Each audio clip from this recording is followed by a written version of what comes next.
ಪ್ರಭು ಯೇಸುವಿನಲ್ಲಿ ಅನುಗ್ರಹಿತರಾದ ಪ್ರಿಯರೇ, ಪುನಃ ಒಮ್ಮೆ ಪ್ರಾರ್ಥಿಸಲು, ದೇವರನ್ನು ಆರಾಧಿಸಲು ನಮಗೆ ಸ್ವರ್ಗದ ದೇವರು ಒಳ್ಳೆ ಒಂದು ಅವಕಾಶವನ್ನು, ಆಯಸ್ಸನ್ನು, ಆರೋಗ್ಯವನ್ನು, ಸಮಯವನ್ನು ಎಲ್ಲ ನೀಡಿದ್ದ ಆ ಒಳ್ಳೆ ದೇವರಿಗೆ ಕೃತಜ್ಞತೆಯನ್ನು ಸಲ್ಲಿಸೋಣ. ಪ್ರಭುವೇ, ಇಂದು ವಾಕ್ಯ ಆಲಿಸುವ ಎಲ್ಲರನ್ನು ನಿಮ್ಮ ಸನ್ನಿಧಿಗೆ ಸಮರ್ಪಿಸುತ್ತೇನೆ. ನಿಮ್ಮ ಸಂರಕ್ಷಣೆಗೆ ನಮ್ಮೊಬ್ಬೊಬ್ಬರನ್ನು ಸಮರ್ಪಿಸಿ ಪ್ರಾರ್ಥಿಸುತ್ತೇನೆ. ಪ್ರಾರ್ಥಿಸುವ ಎಲ್ಲಾ ವಿಷಯಗಳು, ನಮ್ಮ ಒಬ್ಬೊಬ್ಬರ ಕುಟುಂಬವನ್ನು, ವೈಯಕ್ತಿಕ ಪ್ರಾರ್ಥನೆಗಳನ್ನು, ಅವಶ್ಯಕತೆಗಳನ್ನು ಸಕಲವು ದೇವರೇ ನಿಮ್ಮ ಕರಗಳಲ್ಲಿ ಕೊಟ್ಟು ಪ್ರಾರ್ಥಿಸುತ್ತೇನೆ. ಇಂದು ಆಲಿಸುವ ವಾಕ್ಯದೊಂದಿಗೆ ನಮ್ಮ ಜೀವನದಲ್ಲಿ ನೀವು ಇಳಿದು ಬರುವ ಅನುಭವ ನಮಗುಂಟಾಗಲಿ. ನಮ್ಮ ಜೀವನಕ್ಕೆ ನೀವು ಬನ್ನಿ, ನಮ್ಮ ಕಷ್ಟಗಳಿಂದ ನಮಗೆ ಬಿಡುಗಡೆ ನೀಡಿರಿ. ಇಂದು ಆಲಿಸುವ ವಾಕ್ಯದೊಂದಿಗೆ ಇಂದೊಂದು ಒಳ್ಳೆ ದಿನವಾಗಲಿ ಎಂದು ಪ್ರಾರ್ಥಿಸುತ್ತೇನೆ. ಇಂದಿನ ವಾಕ್ಯ ಮಾರ್ಕನ ಶುಭ ಸಂದೇಶ 5ನೇ ಅಧ್ಯಾಯ 22ರಿಂದ 24ರವರೆಗೆ ವಾಕ್ಯಗಳು. ವಾಕ್ಯವನ್ನು ಆಲಿಸೋಣ. ಪ್ರಾರ್ಥನಾ ಮಂದಿರದ ಅಧಿಕಾರಿಯೊಬ್ಬನು ಅಲ್ಲಿಗೆ ಬಂದನು. ಅವನ ಹೆಸರು ಯಾಯಿರ. ಅವನು ಯೇಸುವನ್ನು ನೋಡಿದೊಡನೆ ಅವರ ಪಾದಕೆರೆಗೆ, ನನ್ನ ಪುಟ್ಟ ಮಗಳು ಮರಣಾವಸ್ಥೆಯಲ್ಲಿದ್ದಾಳೆ, ತಾವು ಬಂದು ತಮ್ಮ ಹಸ್ತವನ್ನು ಅವಳ ಮೇಲಿಟ್ಟು ಅವಳು ಗುಣಹೊಂದಿ ಬದುಕುವಂತೆ ಅನುಗ್ರಹಿಸಬೇಕು ಎಂದು ಬಹಳವಾಗಿ ವಿನಂತಿಸಿದನು. ಯೇಸು ಅವನ ಜೊತೆಯಲ್ಲಿ ಹೊರಟರು. ದೊಡ್ಡ ಜನಸ್ತೋಮವು ಯೇಸುವನ್ನು ಮುತ್ತಿಕೊಂಡು ಅವರ ಜೊತೆಯಲ್ಲೇ ಹೊರಟಿತು. ಪ್ರಿಯರೇ, ಇಂದು ನಾವು ಆಲಿಸಿದೆವು, ಅಧಿಕಾರಿ ಯೇಸು ಸ್ವಾಮಿಯನ್ನು ಕಾಣಲು ಬಂದರು.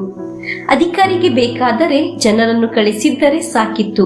ಅಷ್ಟು ಅಧಿಕಾರ ಇದ್ದ ವ್ಯಕ್ತಿ ಯೇಸು ಸ್ವಾಮಿಯನ್ನು ಹುಡುಕಿಕೊಂಡು ಬರಲು ಸಮಯವನ್ನು ಮೀಸಲಿಟ್ಟು ಯೇಸು ಸ್ವಾಮಿಯ ಹತ್ತಿರ ಬಂದರು ಎಂದು ನಾವು ವಾಕ್ಯದಲ್ಲಿ ಆಲಿಸಿದ್ದೆವು. ಅಷ್ಟು ಜನ ನೋಡಿ ನಿಲ್ಲುವಾಗ ಅಧಿಕಾರಿ ಯೇಸು ಸ್ವಾಮಿಯ ಕಾಲಿಗೆ ಬಿದ್ದು ನಮಸ್ಕರಿಸಿ ಬೇಡಿದನು.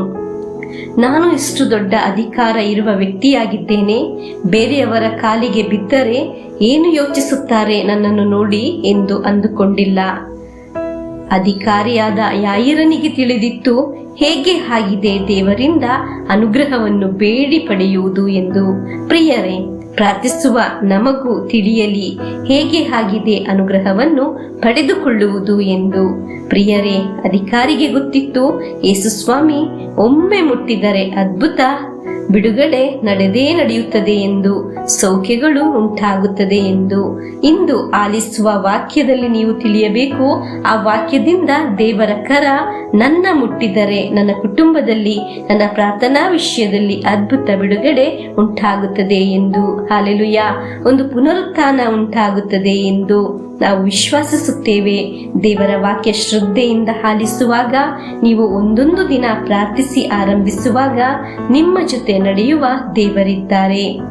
ಈ ವಾಕ್ಯ ವಿಶ್ವಾಸದಿಂದ ಕೇಳುವ ನಿಮ್ಮ ಜೊತೆ ದೇವರಿದ್ದಾರೆ.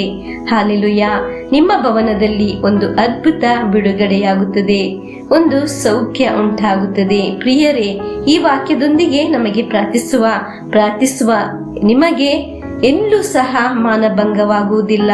ಎಲ್ಲಾ ವಿಷಯದ ಮೇಲೆ ದೇವರ ಸಂಚಲನ ಉಂಟಾಗುತ್ತದೆ. ಹಲ್ಲೆಲೂಯಾ. ಎಲ್ಲೂ ನಾವು ತಲೆ ತಗ್ಗಿಸಿ ಹೋಗುವುದಿಲ್ಲ. ಪ್ರಿಯರೇ, ನಮಗೆ ಅಧಿಕಾರಿಯ ಪ್ರಾರ್ಥನೆಯ ತರ ನಮ್ಮ ಪ್ರಾರ್ಥನೆಯನ್ನು ದೀನತೆಯಿಂದ ಸಮರ್ಪಿಸಿ ಪ್ರಭು ಯೇಸುವಿನ ಆಶೀರ್ವಾದವನ್ನು ಸ್ವೀಕರಿಸೋಣ. ನಮ್ಮ ಪ್ರಭು ಯೇಸು ಕ್ರಿಸ್ತರ ವರಪ್ರಸಾದವು, ದೇವರ ಪ್ರೀತಿಯು, ಪವಿತ್ರಾತ್ಮರ ಅನ್ಯೋನ್ಯತೆಯು ನಮ್ಮೊಡನೆ ಇರಲಿ.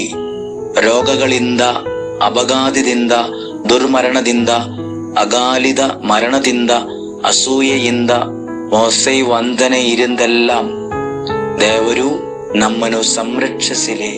ಹಲ್ಲೆಲೂಯಾ. ಆಮೆನ್.